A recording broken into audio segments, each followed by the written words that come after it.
वज़ीर आज़म इमरान खान साहब से आप बराह रास्त बात करेंगे। टेलीफोन नंबर आपकी स्क्रीन पर आ रहा है 051-922-4900। हम आज के इस प्रोग्राम के पहले कॉलर से बात करेंगे। जी अस्सलाम वालेकुम। जी अस्सलाम वालेकुम मिस्टर प्राइम मिनिस्टर साहब। जी वालेकुम सलाम। मेरा नाम ज़ुबैर शाहिद है और मेरा ताल्लुक मुल्तान से है। सबसे पहले मैं आपसे ये कहना चाहता हूँ कि मैं आपके उन सपोर्टर्स में से हूँ जिन्होंने आपको बड़े ही दिल से वोट दिया है फॉर अ बेटर चेंज। तो मेरा सवाल ये है कि अगर मौजूदा मुआशी अदाद शुमार देखे जाएं तो वो हौसला अफजा भी हैं और दिन ब दिन बेहतर भी हो रहे हैं, लेकिन मसाइल तब हल होंगे जब आम आदमी को रिलीफ मिलेगा और महंगाई ख़त्म होगी। तो क्या आइंदा बजट में आम आदमी के लिए कोई रिलीफ मिलेगा? मिस्टर प्राइम मिनिस्टर साहब, अगर महंगाई कम नहीं हो सकती तो एटलीस्ट आम आदमी की तनख्वाहों में इतना इजाफा कर दिया जाए कि वो इस महंगाई से काबू पा सके। दूसरा ये है कि जैसे कि अपोजिशन कह रही है कि हम इस बिल एक सवाल पूछा करो, क्योंकि इसका जवाब लंबा होता है और लोग बहुत इंतज़ार कर रहे हैं। तो ज़रा मैं आपका यही बहुत बड़ा सवाल है आपका जो पहला है, तो मैं इसका जवाब देता हूँ। अच्छा जी, बिस्मिल्लाह रहमान रहीम। मैं पहले तो अपनी सारी कौम से इस चीज़ का उन सबको एक यकीन दिलाना चाहता हूँ कि ये अल्लाह का वादा है कि हर मुश्किल के बाद वो आसानियाँ पैदा करता है, और फिर जब मुश्किल वक्त आता है तो उसमें हमसे वो चाहता है कि हम सब्र करें। वो अल्लाह को सबसे ज़्यादा चीज़ पसंद है जो इंसान मुश्किल वक्त में सब्र करता है। क्योंकि देखिए, मेरी सारी ज़िंदगी स्ट्रगल में गुजरी है।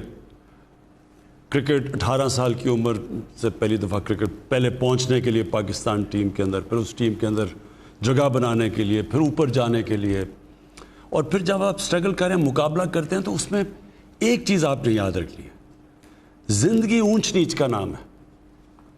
कभी ज़िंदगी के अंदर कोई आज पहले दिन उठा नहीं और एकदम कामयाब नहीं हुआ। ये फेरी टेल्स में हो जाता है, ये ड्रीम्स में हो जाता है, ख्वाब में हो जाता है, लेकिन असल ज़िंदगी वो होती है जो आप थोड़ी स्ट्रगल करके ऊपर जाते हैं, मुश्किल वक्त आता है, फिर आप नीचे आते हैं, फिर आप सीखते हैं, जायज़ा लेते हैं क्या मैंने गलती की, मेहनत करते हैं, फिर इंसान ऊपर जाता है।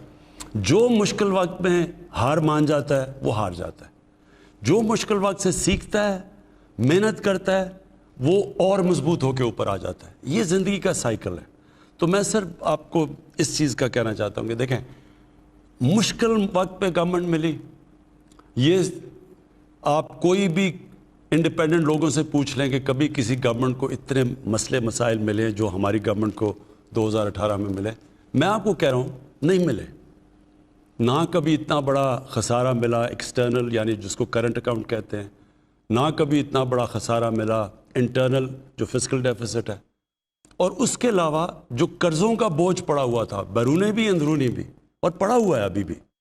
तो उसके अंदर जिस तरह हमें ये किश्ती को ले जाना पड़ा, ये बड़ा मुश्किल काम था, लेकिन इसमें अवाम को एक मुश्किल वक्त से गुजरना पड़ना था।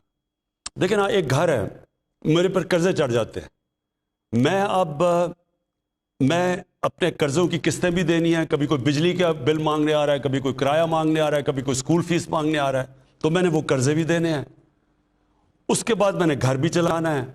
तो क्या करूँगा मैं अपने खर्चे कम करूँगा, मैं बच्चों को अच्छे महंगे स्कूल से दूसरे स्कूल में लेके आऊँगा जिसमें कम फीस है, मैं गोश्त की जगह दाल खाना शुरू कर दूँगा। मुझे खर्चे तो कम करने हैं ना, क्योंकि मैंने कर्जे देने हैं। तो लिहाजा जब तक मेरी आमदनी नहीं बढ़ती, मुझे वो मुश्किल वक्त से गुजरना है। तो मैं पहले दिन से अपनी कौम को कहा था कि हमें एक मुश्किल वक्त से गुजरना पड़ेगा। जब एक मुल्क बैंकरप्ट हो जाए तो उसको अपने आप को उठाने के लिए टाइम चाहिए।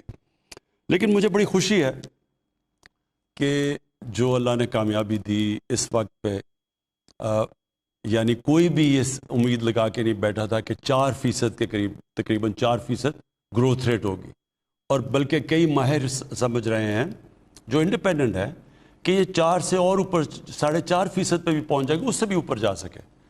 तो इसका मतलब कि जो हम सोच रहे थे और हमारे मुखालिफ ख़ास तौर पे सोच रहे थे, उससे बहुत तेज़ी से ऊपर गए हम। उसकी कई वजूहात हैं, वो मैं बाद में तफसील से आपको बताता रहूँगा कि क्या क्या हमने कदम उठाए। तो एक तो ये बहुत इसलिए खुशाइन चीज़ है जो ज़ुबैर आपने सवाल पूछा کہ لوگوں کی مشکلات کیا ہیں؟ دو ہی مشکلیں ہیں، ایک مہنگائی ہے، دوسری بے روزگاری ہے. یہ دو مشکل ہیں نا سب سے زیادہ.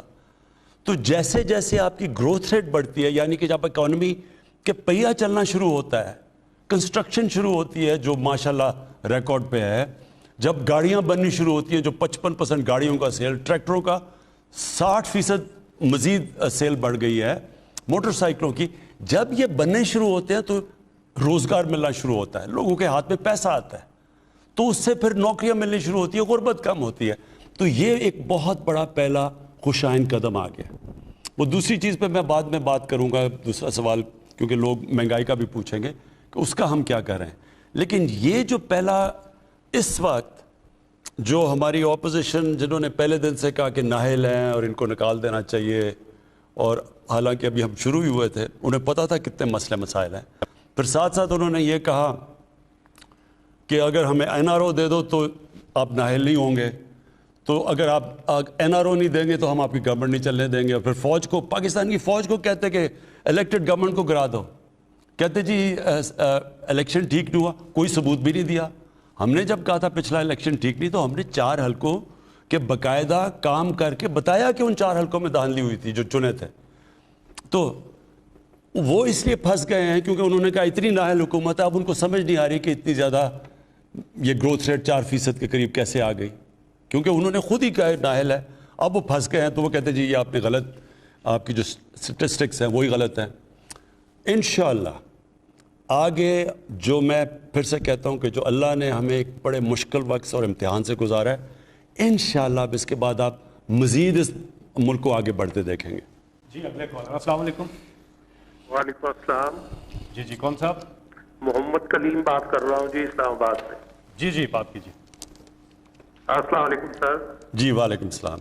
سر آپ کو تو پہلے میں مبارکباد پیش کرتا ہوں، یہ بہت اچھا سلسلہ آپ نے شروع کیا سر، لوگوں کے مسائل حل ہو رہے ہیں. میرا بھی ایک ایشو ہے سر، یہاں اسلام آباد میں سر ایک federal employees cooperative housing society ہے سر، میں اس کا 2005 سے ممبر ہوں سر. میں نے ساری پیمنٹ جمع کروا دی ہوئی ہے، لیکن یہ سوسائٹی نے ابھی تک مجھے پلاٹ نہیں دیا. 2012 میں سر انہوں نے مجھے الاٹمنٹ ایشو کی، اس کا آگے پلاٹ ہی نہیں تھا. پھر 2017 میں انہوں نے دی مجھے الاٹمنٹ، آگے زمین نہیں تھی سر. میں ڈی سی اسلام آباد سے کئی دفعہ مل چکا ہوں، چیئرمین CDA سے مل چکا ہوں سر. انہوں نے لاسٹ ایئر پھر مجھے الاٹمنٹ ایشو کی ہے، وہاں گئے ہیں تو وہاں زمین ہی نہیں ہے سر. اب آپ کے پاس حاضر ہوا ہوں سر، ریٹائرمنٹ پہ پہنچ چکا ہوں، میرے تو رہنے کے لیے اب کوئی چھت بھی نہیں ہے. جی میں پہلے تو کہوں کہ پاکستان میں ہم پہلی دفعہ ایک کام کرنے لگے ہیں. ہم نے ایک بورڈ بنایا ہے جو فیصلہ کرے گا کہ اتنی زیادہ جو ہاؤسنگ سوسائٹیز بن چکی ہیں ان میں سے کون سی لیگل ہیں.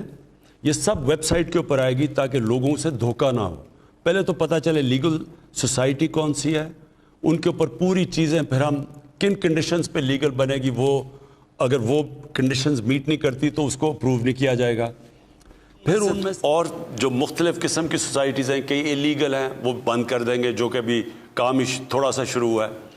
کئی سوسائٹیز انلیگل بن گئی ہیں لیکن انہوں نے اتنے زیادہ پلاٹ بیچ دیے ہیں کہ وہ اب لوگ وہاں رہنا شروع کر دیے ہیں. تو اس کے لیے ایک اور نظام لے کے آ رہے ہیں. کہنے کا مقصد یہ ہے، جسٹس عظمت جو ہمارے سپریم کورٹ کے چیف جسٹس تھے، ان کے نیچے ہم نے اب ایک کمیٹی بنائی ہے جو باقاعدہ کیٹیگرائز کر رہی ہے. تو آگے سے تاکہ یہ جو حالات نہ ہوں کہ لوگوں کی زمینیں بیچ دیتے ہیں اور ان کے پاس پلاٹس نہیں ہوتے اور پھر پیسے لے کے باہر بھاگ جاتے ہیں، تو اس کو اوائڈ کرنے کے لیے اب اس کے اوپر پورا کریک ڈاؤن کر رہے ہیں. جو جہاں تک آپ کا ایشو ہے میں نے یہاں نوٹ کروا دیا ہے ہمارے ملٹری سیکرٹری کو، اور انشاءاللہ ہم آپ کو اس کو رسپانس دیں گے بعد میں.